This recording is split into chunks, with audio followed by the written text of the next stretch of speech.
Good morning, it's brew day. So I am getting started here. Just got the strike water going here. So I got to get that up to 165 and then I'm going to mash in. So last night we had to steep or cold steep the black pearl malt. I grounded all of this up this morning. This is 12.5 pounds of pale ale malt. These are my hops. And the addition times, we got Chinook at 60. We got 1 ounce of Simcoe, 1 ounce of Centennial, and 1 ounce of Amarillo at T-minus 10. And then another ounce of Simcoe, Centennial, and Amarillo at 0 for a 20-minute hop stand.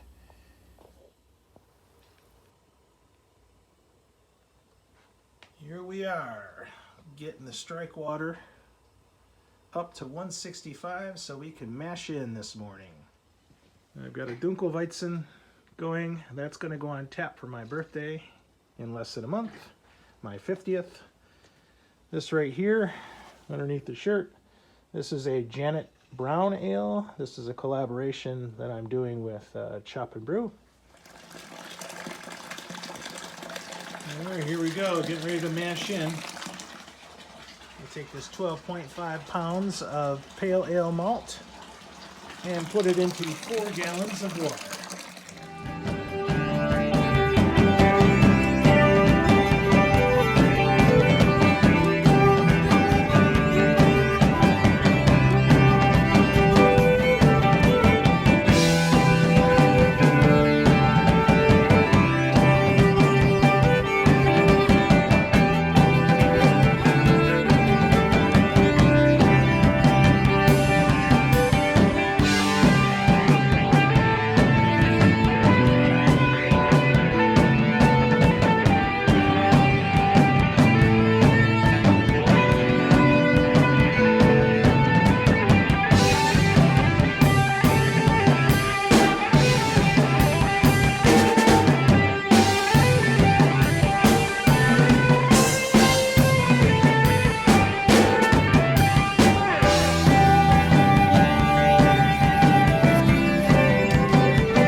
Well, we're not quite there, but I think 149 will do it.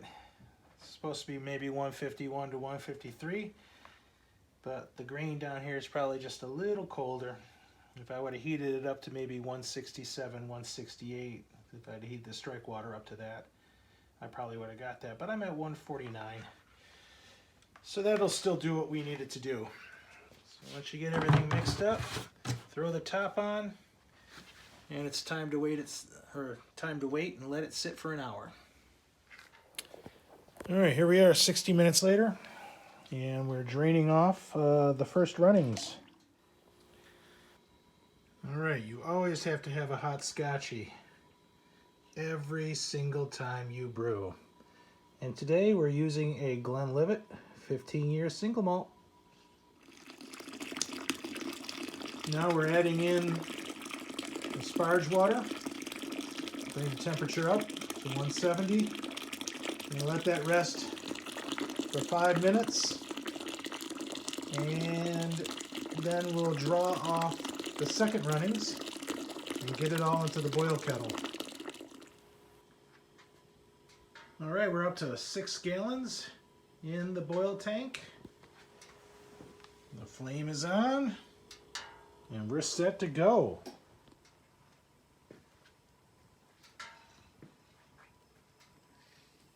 Let the boil begin. All right, the boil has started, so it's time for our first addition, which is the 1/2 ounce of Chinook. Don't put the paper in. All right, here we go.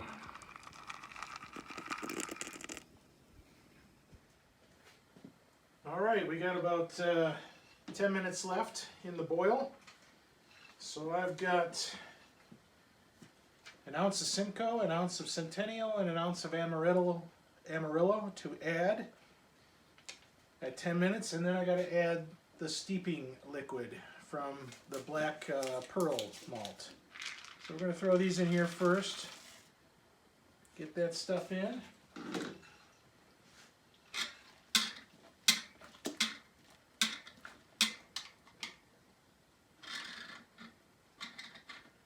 Set this over to the side a little bit so I can get my liquid in there. Stir this up a little bit. So this is going to go from a pretty pale color to a very dark color. Actually,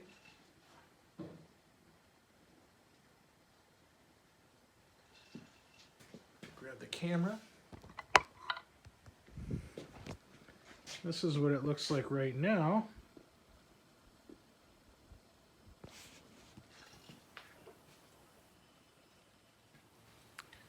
And that's what it looks like after. Much darker.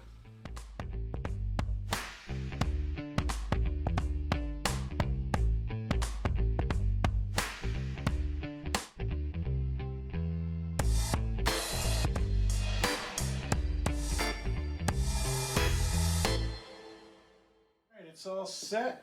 We are done with the boil. I'm going to turn off the flame here. Like this. Pull this up.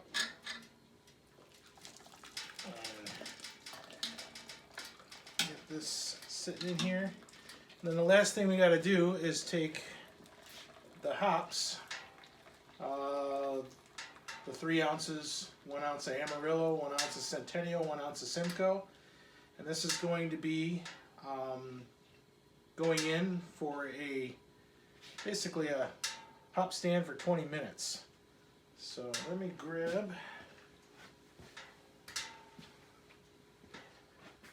again I put it in another bag here so I can just sort of steep it in there.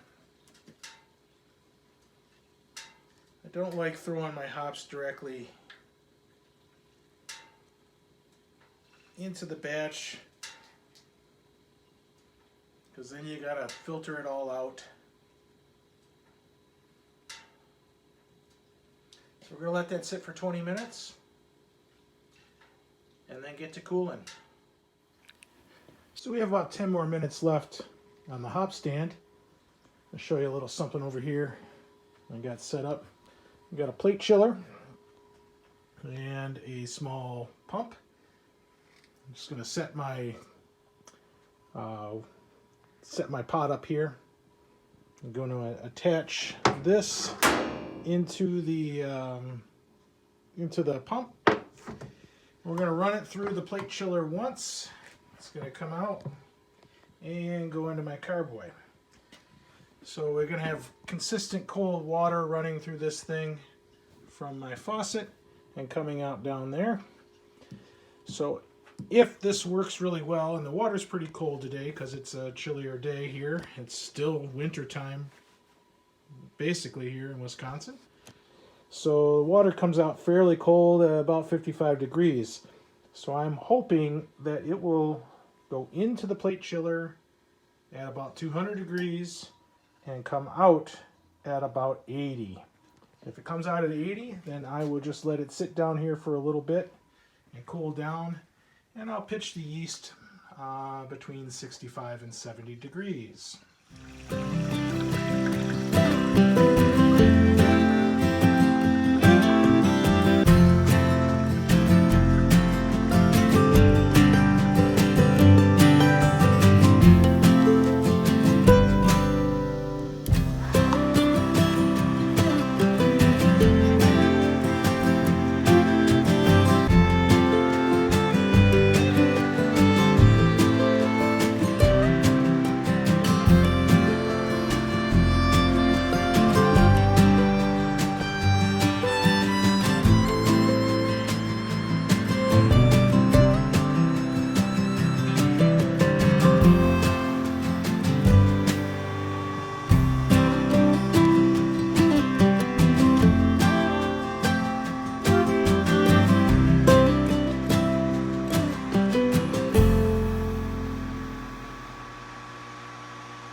taking a quick temperature reading here.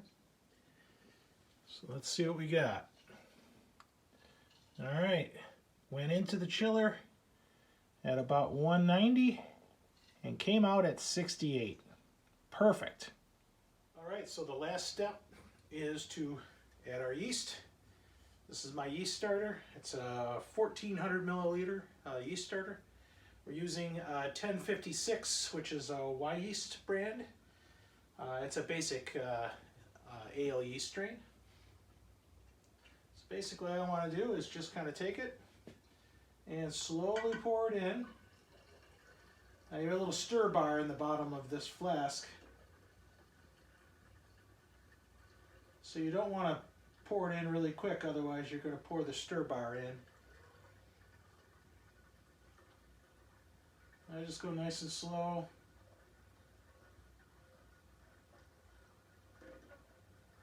When I get down to the bottom, I'll be able to see the stir bar in the bottom.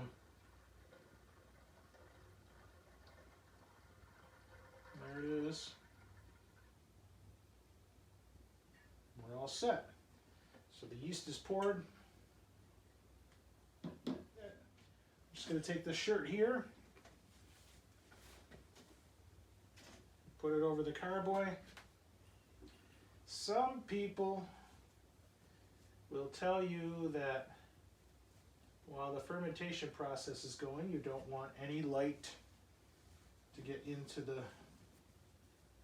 the wort while it's doing its thing.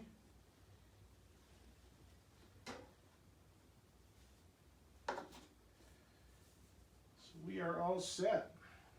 We'll come down a little bit later on, see if it's fermenting already.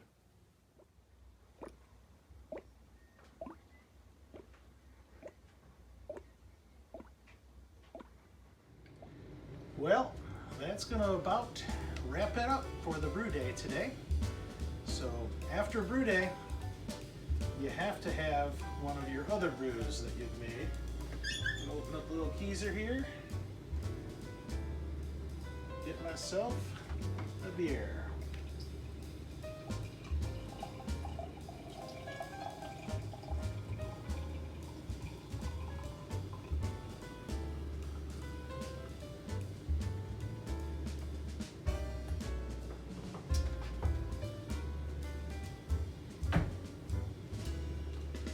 All right, everybody, it's been fun. I really enjoyed making this video. I enjoyed doing my first batch of the MashMaker challenge. I'm going to keep this one on tap. This is not one of the MashMaker challenges, but this is a Golden Promise Mandarina Bavaria Smash. Very tasty beer. Eventually, once I get deeper and deeper into this quest to brew all the beers, I will have a few of those on tap in here. We'll be doing some tasting notes and stuff like that in the future on these beers as they mature and they become ready to drink. So cheers, everybody. I'll see you at the next one.